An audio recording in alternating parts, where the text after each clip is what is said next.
Hello again and welcome to another episode of the Ominous Origins podcast with me, Casey. Of course, this episode is still brought to you by the pigeons on my fucking balcony. I swear to God, I can't get away from birds. They're everywhere. They're not real. The government's using them to spy on you. And also Morbidly Beautiful. Morbidly Beautiful is your one-stop shop for all things horror content related, from interviews, reviews, top 10 lists, and of course, everything in between. And yes, I do still have Jack, the screaming bird, who I've locked in my bedroom.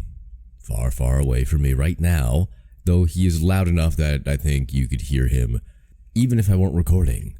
If you've heard a woman screaming bloody murder, or a squeaky bicycle wheel, or anything you heard in the last episode, in real life, it's Jack. He's still here, sadly. Anywho, we're gonna get back to an episode today, and we're gonna go to Irish mythology. Now, a little while back, I did see a comment on one of the episodes on Spotify, because there's a comment section on there now, apparently, and somebody's asking for some more, I think it was Celtic lore, or maybe Irish lore, or that region, anyway.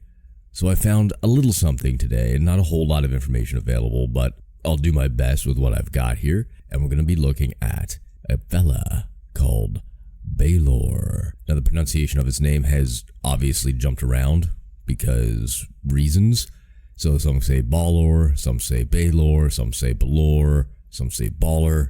I can't keep it straight. So I'm just going to call it Balor because that sounds right in my brain. So let's just jump in to the history of Balor.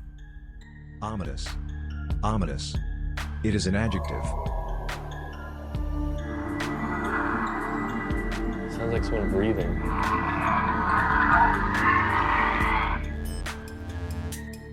Ominous. So, in Irish mythology, Balor was the leader of the Fomorians, a group of malevolent supernatural beings and considered to be the most formidable. But who were the Fomorians? Let's take a little look at that real quick. The Fomorians are an Irish mythological supernatural race, and they're said to be hostile and monstrous beings. Originally, they were said to come from under the sea or the earth, and later they were portrayed as sea riders and giants. They are indeed enemies of Ireland's first settlers and opponents of the Tuatha De Danann, the other supernatural race in Irish mythology. Although some members of the two races have offspring together, so that's a little weird, sleeping with the enemy much. The Tuatha De defeat the Fomorians in the Battle of Mag Tuired, and I do apologize if I'm pronouncing all of these wrong, because I know this language has a few little nuances that are very different from English, but I'm going to take it at face value. This has been linked to other Indo-European myths of a war between gods, such as Aesir and Vanir in Norse mythology, and the Olympians and Titans in Greek mythology. One theory is that the Fomorians were supernatural beings representing the wild or destructive powers of nature, personifications of chaos, darkness, death, blight, and drought. Now, originally the Fomorians seem to have been regarded as malevolent spirits dwelling underwater and in the nether regions of the earth. In one of the earliest references to them, a probably 7th century elegy for Mes Telman, they are said to dwell, quote, under the worlds of men. Later they were portrayed as sea riders, and this was influenced by the Viking raids on Ireland that were taking place around the same time. They are often portrayed as monstrous. Sometimes they are said to have the body of a man and the head of a goat, according to an 11th century text in Lebor na Hurgir, or the Book of the Dun Cow, or to have one eye, one arm, and one leg, so they swam in circles, essentially. However, those Fomorians who have relationships with the Tuatha De, such as Elatha and his son Briss, were portrayed as darkly beautiful. The Fomorians are the enemies of Ireland's first settlers and of the supernatural Tuatha De, or De, with whom they are contrasted. However, in some sources, there is an overlap between the Fomorians and the Tuatha De. A figure called Tethra is named in presiding over both races. The conflict between the Tuatha De and the Fomorians has been linked to other Indo-European myths, as we just discussed, and the Dethai O'Hagan writes that the Tuatha De, gaining agricultural knowledge from the Fomorians, is similar to the North and Vedic versions, where the defeated races represented the fertility of the soil. So now that we got that little bit of history out of the way, let's go a little bit more into who Balor was, the leader of the Fomorians. He's often described as a giant with a large eye that wreaks destruction when opened. Balor takes part in the Battle of Mag Tuired and is primarily known from the tale in which he is killed by his grandson Luf of the Tuatha De Danann. He has been interpreted as the personification of the scorching sun and has been linked with other figures in mythology such as Welsh and Greek, namely the Cyclops. The name Balor may come from the Celtic form of Beleros, meaning the flashing one. In the early literature, he is also referred to as Balor the Smiter, Balor the Strong Smiter, or Balor of the Piercing Eye. Other notable names are Balor, son of Dot, son of Net, or Balor, grandson of Net. Later forms are Balor of the Evil Eye. Balor first appears in the medieval texts that make up the mythological cycle. Balor was the son of Dot, son of Niet, according to Cath Mage Tuired, or the CMT, which I'm going to call it from now on because that's a weird thing to say. The mythological cycle tells of a struggle between the divine Tuatha De Danann and the demonic Fomorians. At the behest of Bress, the Fomorians go to war against the Tuatha De. Balor appears as champion for the Fomorians and king of the Isle. While Indec Mac D was the Fomorian king, the two of them leading the Fomorian army. Balor built for Bress the Fort of Rath Bressai in Connacht, according to the Rath Builder list. In the ensuing battle, the Second Battle of Mag Tuired, Balor kills Tuatha De king Nuada Getlam, but Balor himself is killed by his own grandson Luf. I believe that's how you say it. Lug? L-U-G-H. That can be pronounced a bunch of different ways. Anyway, before he had the chance to use his destructive eye, Balor's eye wreaked destruction when opened, unleashing some powerful poison. But it took the strength of 4 warriors to lift the eyelid by grabbing the ring handle attached to it. Lug shot a sling stone at the eye, which came out the other side and harmed the Fomorian army. Balor's big-ass falling body crushed 27 Fomorian soldiers and his head struck their king. Though not stated outright, the supposition is that Balor here is a one-eyed giant. In one account of the battle, Lug also killed a Fomorian leader named Gol, meaning one-eyed, who may have been a duplication of Balor. The CMT says that Balor's eye gained its baleful power from exposure to the fumes of a magic potion his father's druids were brewing. O'Curry tantalizingly stated he was in possession of a manuscript with altered explanations on how Balor got his power, but does not elaborate due to lack of space. Another description of Balor's death, dating from at least the 12th century, says he survived the loss of his eye and was chased by Lug to Mizzen Head. Lug beheads Balor and sets the head on a large rock, which then shatters. This is said to be the origin of the headland's Irish name, Cairn Uniet, or Cairn of Net's grandson.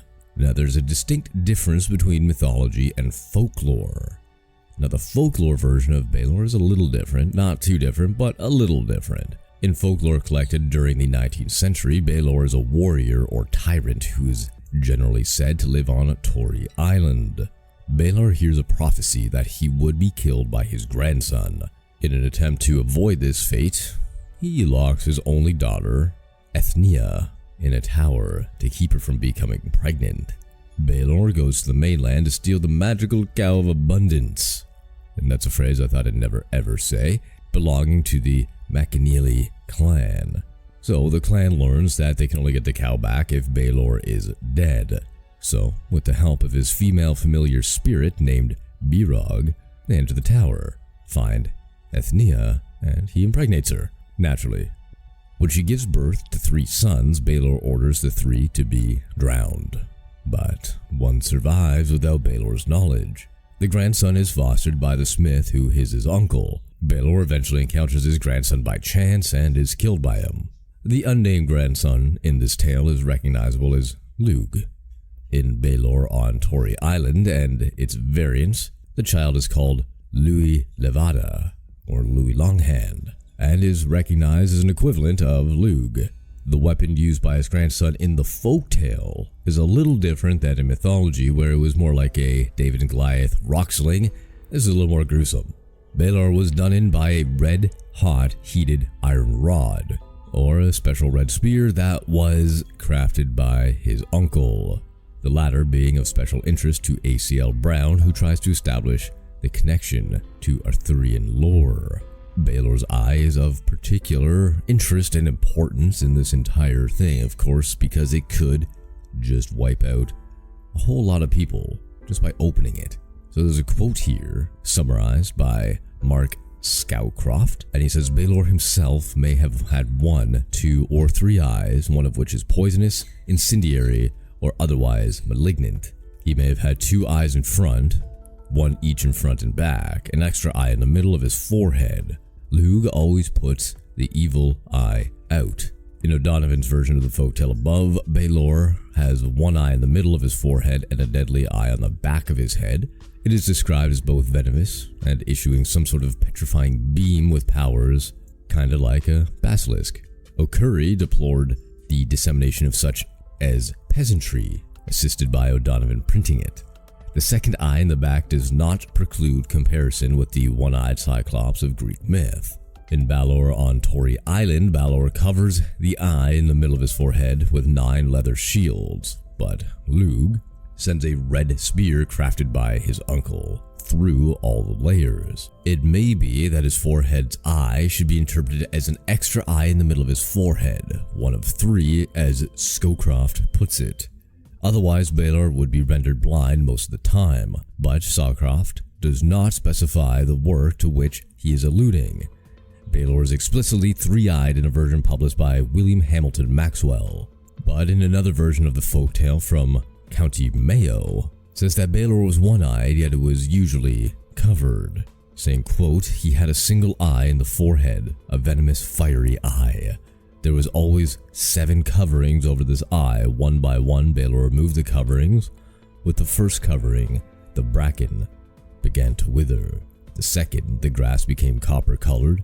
With the third, the woods and timber began to heat. With the fourth, smoke came from the trees. With the fifth, everything grew red. And with the sixth, it sparked. With the seventh, they were all set on fire. The whole countryside was ablaze. Some have interpreted Balor as symbolizing a solar deity of the old year, struggling with the solar god of the new year. Folklorist Alexander Haggerty Creep subscribed to this notion. He suggests that the myth and others like it could be metaphors for yearly cycles of growth, death, and regrowth. Creep hypothesized that the myth is of ancient origin, with Balor representing winter and the old year, confining the women who represented the fertile earth. Others interpret Balor as personifying the harmful aspects of the sun, such as scorching sun that would bring crop failure and drought.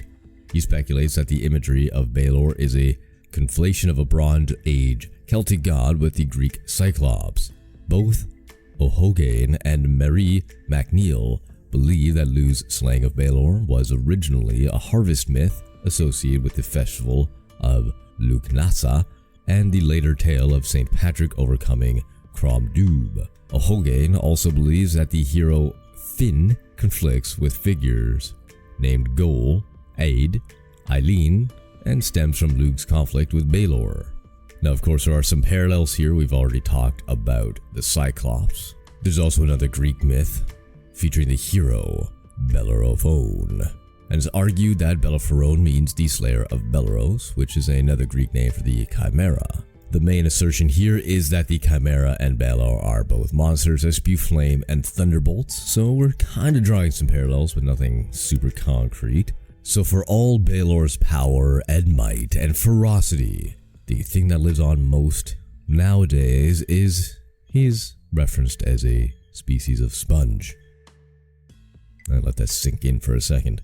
Yes, a species of sponge found by the cliffs of Moher in Ireland were named after Balor. To be granted, it was a 315 million year old fossilized remnant of said sponge, but still, the Cyathopithecus balori was named after Balor.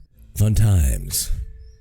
Anyway, that's all I got for you this week. I know I've got to stop doing these kind of mythological ones when I can't pronounce the name of anything, but let's be honest. There's a word I specifically did not bring into this podcast because I don't know how many vowels there are. I can't count them because there aren't a whole lot, and they're just A's. It is a Welsh mythology Ysbaddaden. Ysbaddaden. If you can pronounce that and you're not Welsh and you didn't look it up, come at me. I will love to have you on the podcast. But yes, there are a lot of words in here that I cannot say because they're just not English. They're English adjacent. I feel like I would have better luck pronouncing completely foreign words than these kind of Celtic-y things where there's like a small H and a big O with an accent above it. I don't know how to say that. Hogan? Anyway, I'm gonna just digress on that. That's just a little behind the scenes action going on there. Nevertheless, if you liked what you heard, please feel free to leave a 5-star rating on Spotify or Apple iTunes or Apple Podcasts, whatever it's called. I'm not really social anymore, meaning I'm not really on social media anymore. But if you do want to follow along on, say, Instagram, you're more than welcome to, and that is Ominous Origins Pod on that platform. Otherwise, my name is Casey. This is the Ominous Origins Podcast, and until next week.